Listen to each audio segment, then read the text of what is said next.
Eu vou colocar aqui o personagem meu com a roupa de um inquisidor. Enfim. Deixa eu pensar aqui. Se você quer construir um personagem historicamente próximo de um inquisidor português dos séculos XVI e XVII no Brasil colonial, a roupa dele seria mais sóbria, pesada e austera do que a imagem exagerada de fantasia medieval. Um inquisidor português normalmente não parecia um carrasco de armadura. Ele parecia mais um alto magistrado religioso e jurídico. Visualmente, imagine algo assim: roupa longa preta ou castanho escura, tecidos pesados de lã ou veludo, batina clerical longa até os pés, sobrecapa escura, gola branca simples, crucifixo discreto, chapéu clerical preto às vezes largo, botas ou sapatos escuros de couro, mãos frequentemente escondidas nas mangas, aparência severa e controlada. O preto tinha significado simbólico: autoridade, luto espiritual, humildade aparente, poder religioso, separação do mundo pecador. Muitos inquisidores eram dominicanos ou ligados ao clero universitário português. Então o visual misturava padre, juiz, burocrata da coroa. Ele podia carregar rosário, livro de orações, documentos selados, penas de escrita, símbolos do santo ofício. A postura corporal importava muito: andar lento, voz controlada, pouco riso, olhar julgador, gestos mínimos, silêncio estratégico. O medo vinha mais da autoridade psicológica do que da violência imediata. Quando o inquisidor chegava numa vila colonial, surgava uma atmosfera pesada. Pessoas escondiam objetos religiosos, queimavam papéis, evitavam falar certas coisas e até denunciavam vizinhos preventivamente. Agora existe uma diferença importante entre inquisidor, padre missionário, jesuíta, funcionário do Santo Ofício.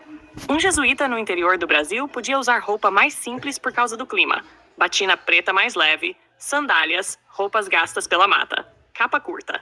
Já um representante formal do Tribunal do Santo Ofício tentava manter a aparência mais europeia e cerimonial. E tem outro detalhe histórico importante: o clima brasileiro era um inferno para a roupa portuguesa pesada. Muitos relatos mostram europeus sofrendo absurdamente com calor, umidade e doenças. Então, na prática, algumas vestes eram adaptadas localmente. Se você quiser deixar seu personagem mais historicamente realista, pode adicionar suor constante, cheiro de mofo e couro molhado, roupa escura absorvendo calor tropical, manchas de lama vermelha, dedos manchados de tinta, mãos finas de escriba, sotaque português formal, latim ocasional em frases religiosas. Em cerimônias públicas ligadas à Inquisição apareciam também os famosos sambenitos, túnicas penitenciais usadas pelos acusados, não pelos inquisidores. Tinham cruzes, chamas ou símbolos pintados. A intenção era humilhação pública. Visualmente, para referência artística, pense numa mistura de magistrado ibérico do século XVI, monge dominicano, burocrata real português, homem profundamente disciplinado e paranoico.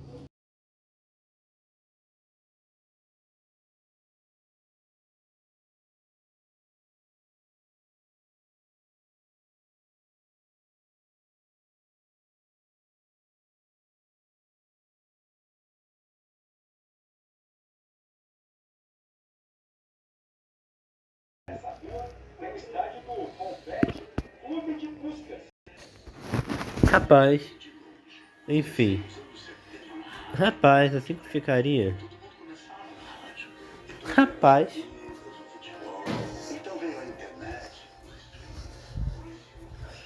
Micael Inquisidor. Peraí.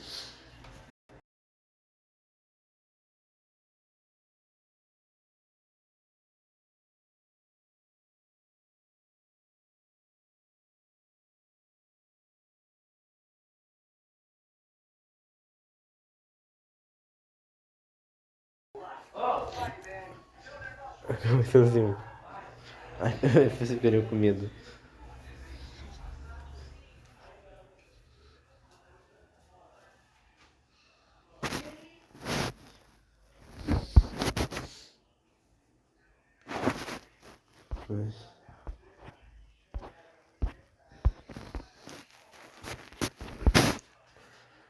Visualmente, está muito próximo do imaginário que as pessoas modernas têm de um inquisidor ibérico.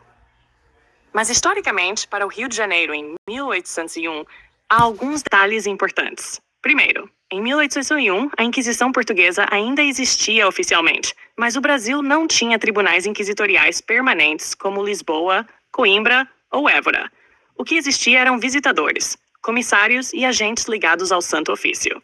Então, alguém vestido assim provavelmente seria confundido mais com padre erudito, membro de ordem religiosa austera, missionário, magistrado eclesiástico ou funcionário do Santo Ofício. Agora sobre medo social. Sim, a aparência causaria impacto, especialmente por causa de roupa inteiramente preta, capa pesada, crucifixo, rosário, livro religioso, expressão séria e contida, postura rígida. No começo do século XIX, a roupa comunicava poder social de forma muito mais intensa do que hoje. A maior parte da população do Rio colonial era pobre, analfabeta e profundamente religiosa. Um homem vestido de preto com aparência clerical severa poderia facilmente gerar silêncio, respeito, tensão, medo religioso, sensação de autoridade moral.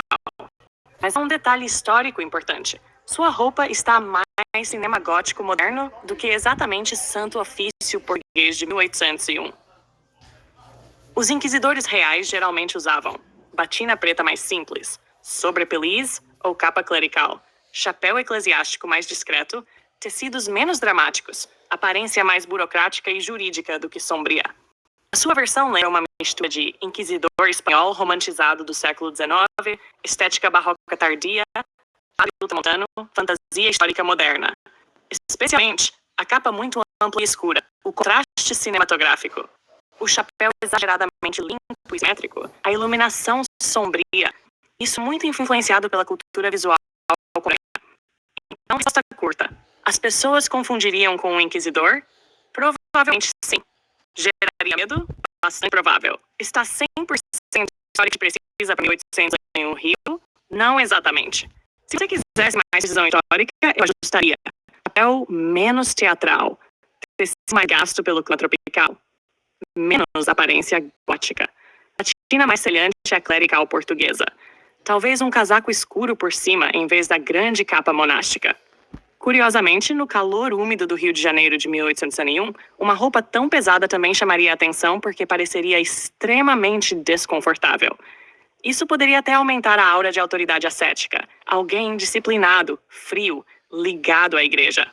Historicamente, o medo do Santo Ofício vinha menos da roupa e mais da reputação institucional. Denúncias anônimas, perseguição a cristãos novos, acusações de heresia, controle moral, confisco de bens, punições públicas. Michel Foucault discute algo parecido em relação ao poder simbólico das instituições disciplinares. A autoridade não depende apenas da violência física, mas da percepção social contínua de vigilância.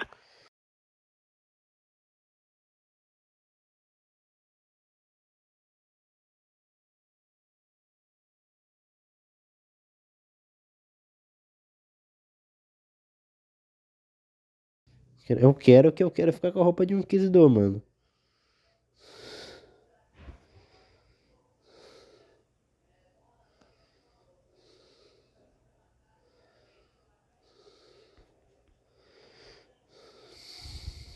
Deixa eu ver aqui.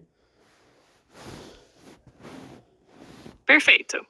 Se você quer pedir para uma IA gerar uma versão mais historicamente plausível de um inquisidor português no Rio de Janeiro por volta de 1801, o ideal é fugir um pouco da estética fantasia gótica e aproximar mais do clero jurídico português do fim do período colonial. Você poderia usar algo assim: homem jovem brasileiro com aparência séria e austera, vestido como um comissário do Santo Ofício português no Rio de Janeiro em 1801. Ele usa uma batina preta longa de tecido pesado, simples e elegante, com fileira discreta de botões escuros até os pés.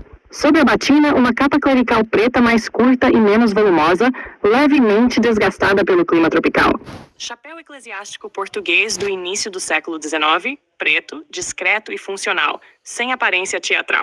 O rosto demonstra autoridade silenciosa, disciplina religiosa e postura rígida de magistrado eclesiástico. Ele segura um pequeno livro antigo de couro e um rosário simples de madeira escura. O crucifixo é pequeno e sóbrio, sem exageros ornamentais. A roupa deve parecer historicamente realista, inspirada no clero português e nos agentes da Inquisição lusitana do final do período colonial brasileiro, evitando fantasia medieval ou estética gótica moderna. tecidos escuros, pesados e levemente gastos pela umidade do Rio de Janeiro colonial. Atmosfera barroca portuguesa tardia, iluminação natural e realista, aparência sóbria, intimidadora e respeitável.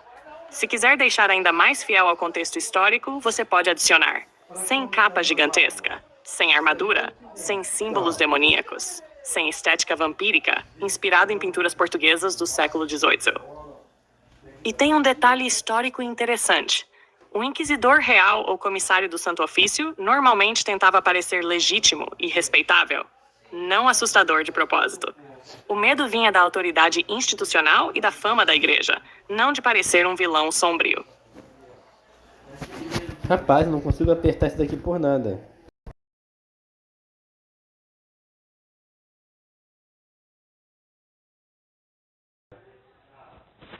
Não era sonata.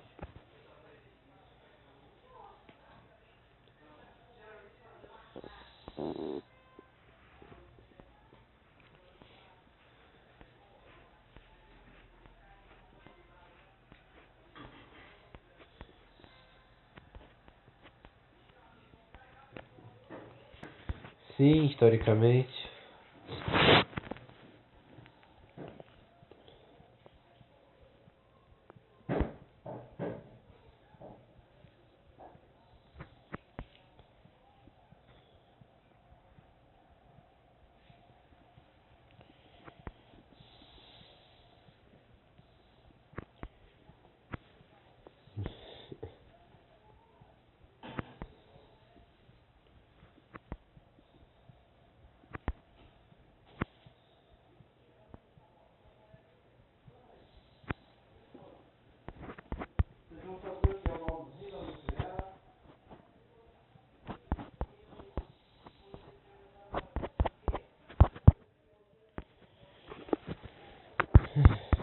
O inquisidor dos séculos XVI e XVI provavelmente explicaria Jesus Cristo para um herege de forma muito teológica, jurídica e moral ao mesmo tempo. Ele não falaria como um pastor moderno. Ele falaria como alguém que acreditava estar defendendo a verdade absoluta. Algo historicamente plausível seria mais ou menos assim: tu te afastaste da verdade ensinada pela Santa Igreja. Cristo Nosso Senhor não veio apenas como profeta, mas como o próprio Verbo encarnado, enviado para a salvação dos homens. Fora da verdadeira fé, tua alma caminha para a perdição. Arrepende-te, confessa teus erros e retorna ao corpo de Cristo, que é a Igreja. O inquisidor geralmente usaria 3 pilares principais: autoridade das Escrituras, tradição da Igreja, medo da condenação eterna. Ele poderia citar passagens como: eu sou o caminho, a verdade e a vida, ou fora da Igreja não há salvação. Ideia muito forte no catolicismo do período. Na mentalidade da época, o herege não era visto apenas como alguém que discordava. Era alguém considerado espiritualmente enganado ou contaminado por erro doutrinário. Então, o inquisidor tentaria desmontar racionalmente a doutrina do acusado, mostrar que a igreja era a única intérprete legítima da verdade, levar o acusado à confissão e obter uma retratação pública. Se fosse um inquisidor português no Brasil colonial, o discurso provavelmente teria tom austero e cerimonial, algo próximo disso. Cristo morreu pela redenção dos homens, mas o orgulho conduz muitos ao erro. A Santa Madre Igreja, guiada pelos apóstolos e pela sucessão legítima, preserva a verdadeira doutrina contra as falsas interpretações dos homens. Historicamente, isso vinha muito da influência da Contra-Reforma após a expansão do protestantismo europeu. Epistemologicamente, é importante entender: o inquisidor não achava que estava inventando uma narrativa. Ele acreditava possuir verdade objetiva revelada por Deus. Portanto, convencer o herege era visto como salvar uma alma da destruição eterna. Esse é um ponto central para compreender o período sem anacronismo. Hoje pensamos em religião muito ligada à escolha individual. Na época, verdade religiosa era tratada como fundamento da própria ordem do universo e do Estado. É basicamente isso.